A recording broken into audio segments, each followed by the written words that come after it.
Howdy, I'm Lee Wilson, and this is TGO Wyoming, On the Move, and today we're going to talk about fasting. So it is 6/9/17. It is June 9th, 2017, yeah. And it is 5:11 p.m. when I'm recording this, and I am on hour 23 of a 24-hour fast. And you're probably thinking, that sounds insane. Well, it's not, actually. It's kind of an interesting thing. So intermittent fasting is something I've been kind of toying around with a little bit just to see exactly how it goes. Now, a lot of people use intermittent fasting for weight loss, and I think it is good for that. Of course, I'm not a doctor, and I don't even play one on TV, so you don't use this as advice at all. But it's an interesting survival exercise as well.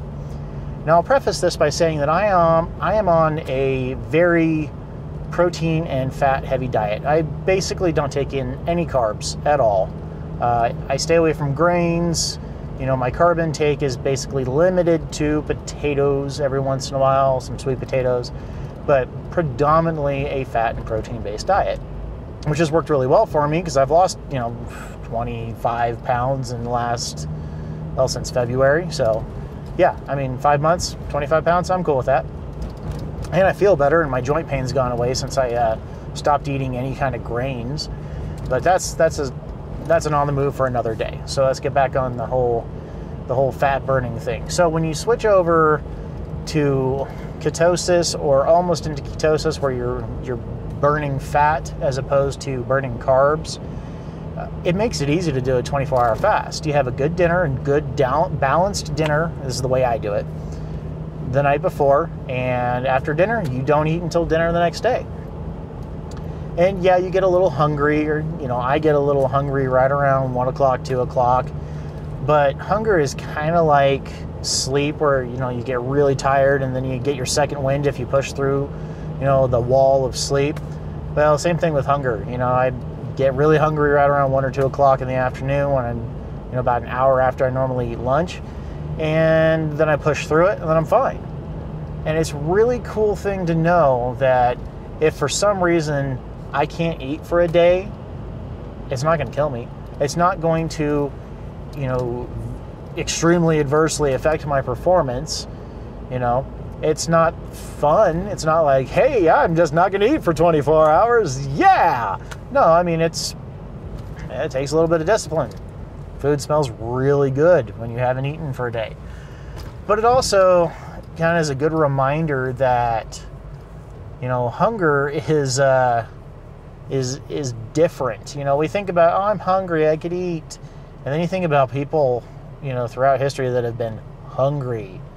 And even after 24 hours, you're not really hungry, right? You could eat, but, you're not hungry. If you're in a survival situation and you can't eat, for a day or 2 or 3 or then a week, I think after a few days you'd actually be hungry. But that's more of a philosophical thing rather than pertinent to a 24-hour fast. But back on topic. Got to get back on topic. So, like I said, 23 hours into this, I feel pretty good. I am definitely going to be ready for dinner tonight. But I'm not going to recommend anybody do this, because again, not a doctor, not going to make any kind of medical or health recommendations. But I will say, if you wanted to try a 24-hour fast, you might find it interesting to see how your brain and your body performs without a lot of food, or with no food for a day, on a limited amount of calories. Now, I think one of the keys to this is to be on a fat and protein heavy diet, honestly, because I think it basically releases and burns slower. Carbs and sugar are just quick energy, whereas fat and protein, if you're already fat adapted, when the food cuts off, it's not that whole idea of I'm going to stop burning, or my metabolism is going to slow down because there's no food available. That's actually been proven to be false. So I don't worry about that, but you're just going to go into, if you're fat adapted, you're just going to start burning fat reserves. And you can still maintain a pretty darn good energy level throughout the day. I don't really feel like going and doing a 5-mile hike right now, but I probably could. I'd be really hungry at the end of it, but I could do it. And that is just a cool base knowledge to have when you are an outdoorsman, a survivalist, a prepper, you know, a whatever you want to call yourself. If you're just a woodsman, if you're a bushcrafter, you know, you need to know how your body performs and how you mentally perform. So it might be worth giving a shot. I do it every once in a while just to kind of do a system reset. I generally feel pretty darn good after doing a fast. It's kind of nice. And I'm going to continue doing it, you know, intermittently. Oh my gosh, that's the intermittent part of intermittent fasting. I don't really have a schedule. I just kind of like, you know what, I feel like doing a fast today, and then I do it.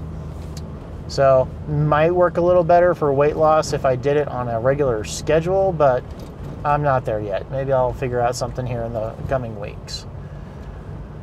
But yeah, that's my thought on it. I know it sounds crazy, but you know, from a preparedness perspective, you know, I definitely think it's worth doing.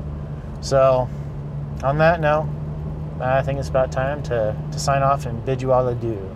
So hopefully you have found this video entertaining and or educational. If you have, you know what to do. Leave me that comment in the comment box below and let me know what you think about intermittent fasting. Have you ever tried it? Do you know anybody who's tried it? Do you think I'm absolutely crazy, or do you think it's a good idea? You know, let me know your thoughts. Let's get a conversation going here on what I find to be a very fascinating topic. And of course, if you want to support the channel, give me a thumbs up. If you like this video, give me a thumbs down if you didn't like this video. And if you want to support the channel even more, consider subscribing. Consider subscribing if you're not already subscribed. If you're already subscribed, thanks for being a subscriber. And of course, you can check out my website, tgowyoming.com, which is looking kind of sad at the moment because I haven't gotten anything posted in a while. But I do have a link there to my daily Instagram feed and to my Amazon shopping link. So if you do any of your shopping through Amazon, maybe consider going to www.tgowyoming.com/support, clicking through the banner, and do your shopping as normal. It doesn't charge you a thing, doesn't cost you a thing, except for what you buy, you know, and then you got to pay for that. Amazon doesn't just give away things for free. But I get credit for the sale, and it helps me keep the channel going, helps me pay for SSL certificates and all the other stuff associated with web hosting and running everything and running around, and heck, even just gas money for the Land Cruiser. So I appreciate it if you did your shopping through Amazon link. It would be gratefully helpful and greatly appreciated. But yeah, that's it for today. So thanks for watching. And as always, stay safe, shoot straight, and I'll see you guys next week.